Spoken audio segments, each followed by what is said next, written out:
ਧੰਨ ਗੁਰੂ ਨਾਨਕ ਪਾਤਸ਼ਾਹ ਜੀ ਦੀਆਂ ਵਡਿਆਈਆਂ ਨੂੰ ਸਿਰ ਝੁਕਾਈਏ ਤੇ ਅਦਬ ਨਾਲ ਆਖੀਏ ਵਾਹਿਗੁਰੂ ਜੀ ਕਾ ਖਾਲਸਾ ਵਾਹਿਗੁਰੂ ਜੀ ਕੀ ਫਤਿਹ। ਜਗਨਨਾਥਪੁਰੀ ਦੇ ਮੰਦਰ ਦਾ ਖੁੱਲ੍ਹਾ ਵਿਹੜਾ, ਜਿਹਦੇ ਵਿੱਚ ਪੰਡਿਤ ਵੀ ਹਾਜ਼ਰ ਨੇ, ਰਾਜਾ ਵੀ ਹਾਜ਼ਰ ਹੈ, ਨਗਰੀ ਦੇ ਲੋਕ ਵੀ ਹਾਜ਼ਰ ਨੇ। ਵਿਚਕਾਰ ਬੈਠੇ ਨੇ ਧੰਨ ਗੁਰੂ ਨਾਨਕ ਜੀ।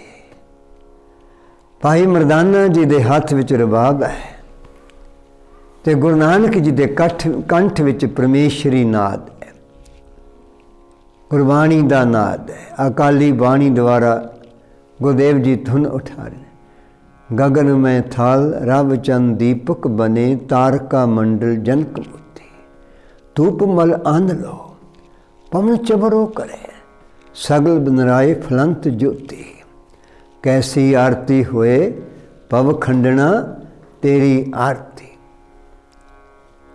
हुण जदों गुरुदेव जी ने शब्द गाया होएगा, शनाटा होएगा।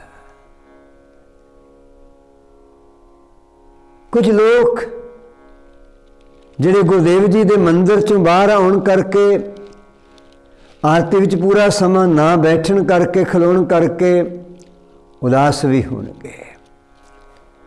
वो गुरुदेव जी द्वारा ये की जा रही क्रिया लैके अपने मनां दे अंदर कई तरह के सवाल, कई तरह के प्रश्न लैके भी बैठे हो।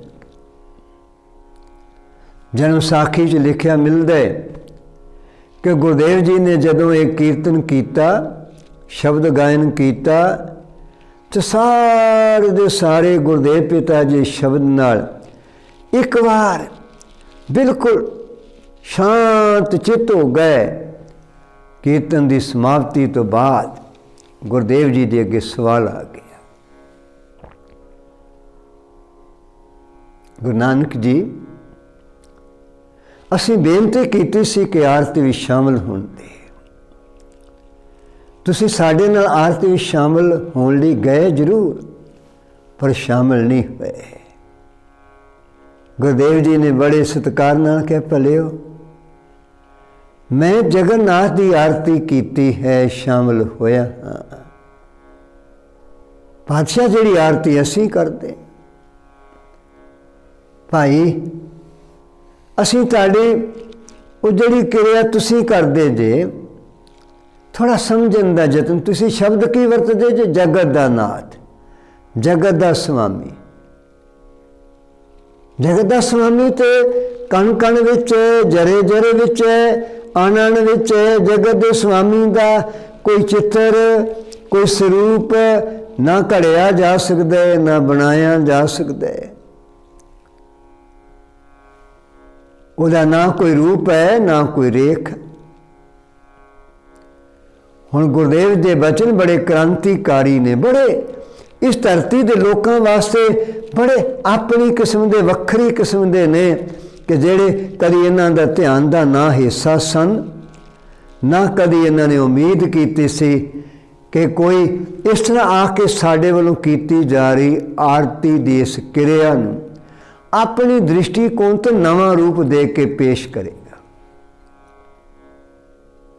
कि उन्हां दी दुनिया ही अपनी किस्म दी है, जिथे जो हो रहा है, जो दसिया जा रहा है, जो कीता जा रहा है, ਉਹਦੇ ਤੇ सवाल नहीं है, ਉਹਦੇ ਵਿੱਚ ਕਿ ਭਾਈਵਾਲੀ करनी है। गुरुदेव जी ਦੀ ਜ਼ਿੰਦਗੀ ਦਾ हर पक्ष इस गल्लों नवेकला, नवां ते क्रांतिकारी, तब्दीली भरे।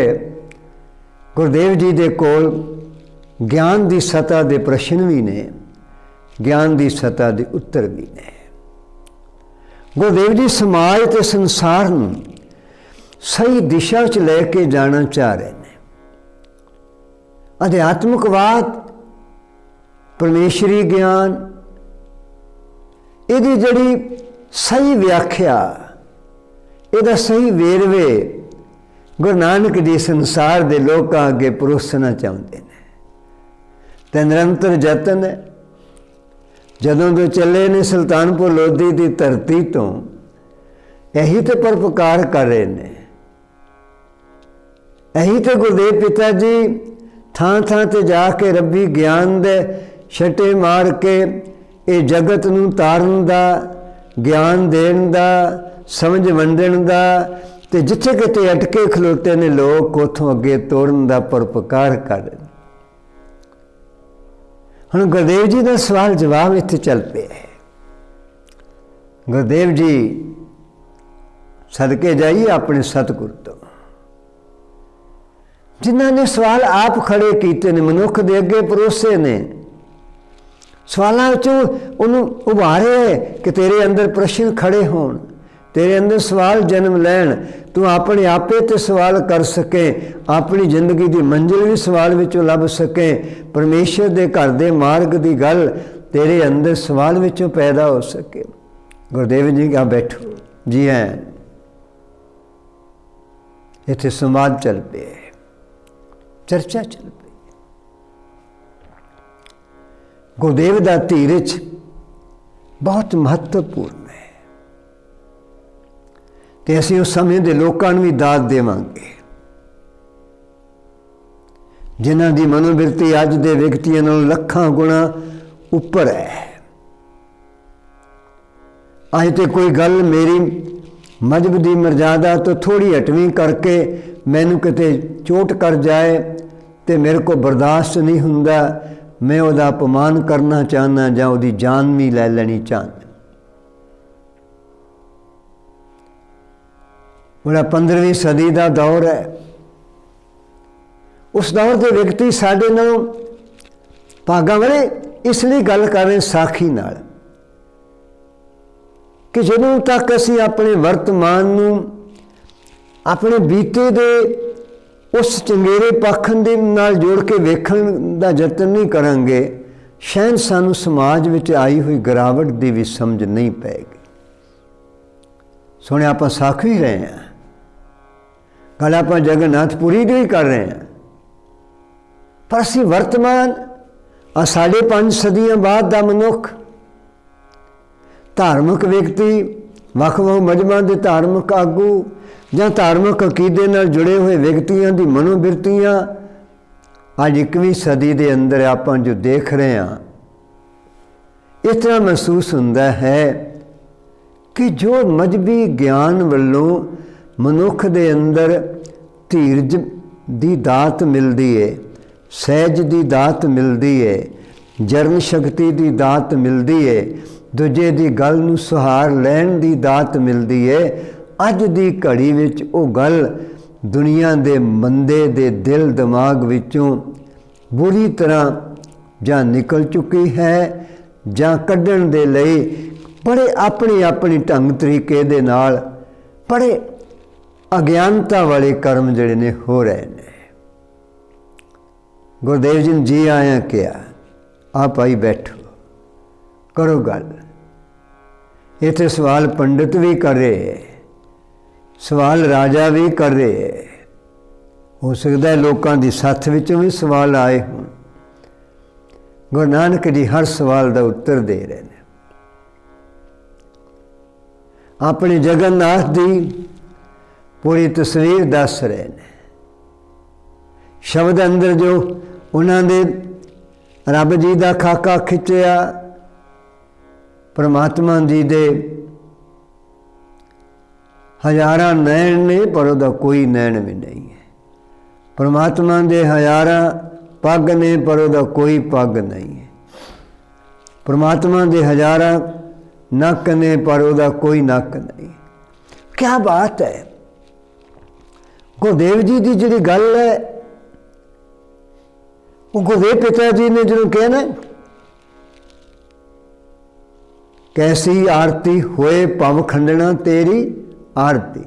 ਭਵ ਖੰਡਣਾ ਮੈਡਮ ਜਨਮ ਮਰਨ ਤੋਂ ਰਹਿਤ ਕਰ ਦੇਣ ਵਾਲੇ ਰੱਬ ਜੀ,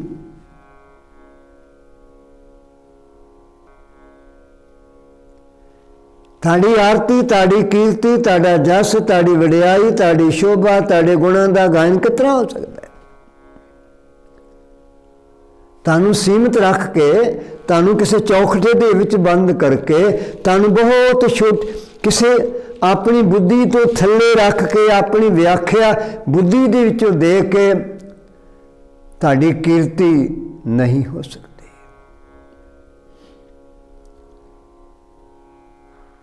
गुरु नानक जी का रब, गुरु नानक जी का परमेश्वर, सब का परमेश्वर है। तो गुरुदेव जी अपने उस रब की बात पा रहे।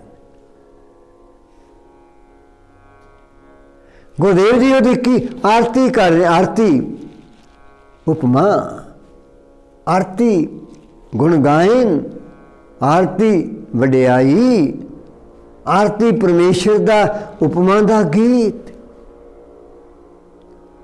परमेश्वर का गीत गुरु नानक जी गा रहे हैं, आरती कर रहे हैं। जिन्होंने गुरु नानक जी के पाक पवित्र बचनों को ध्यान नाल पढ़िया, वो मेरे गुरु नानक जी के पावन बचनों तो वारने गए ने, सदके गए ने, घोली गए ने, उन्होंने अपने अपने कोल कमाया है।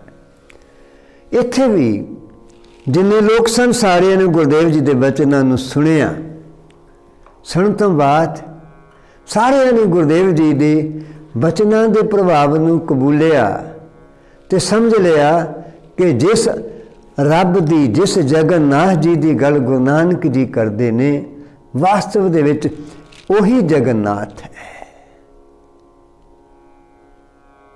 जिहड़ी आरती की गल गुरु नानक जी करते ने, यही आरती उस ब्रह्मंडी जगन्नाथ जी की हो सकती है। उन्होंने अंदर एक एहसास जागदा है, समझ वड्डी हुंदी है, तो सारे गुरु नानक जी का प्रभाव कबूलते ने, गुरु नानक जी के प्रभाव तो वरसाए जाते हैं। इस धरती ते होर अगे की होया, यदी व्याख्या, यदी समझ अगले पड़ाव च रहेगी। इन्नी सेवा सरबत ने थाई पावनी, भुलों के लिए माफ़ी देने की कृपालता करनी। अदब नाल कह लीए वाहिगुरु जी का खालसा, वाहिगुरु जी की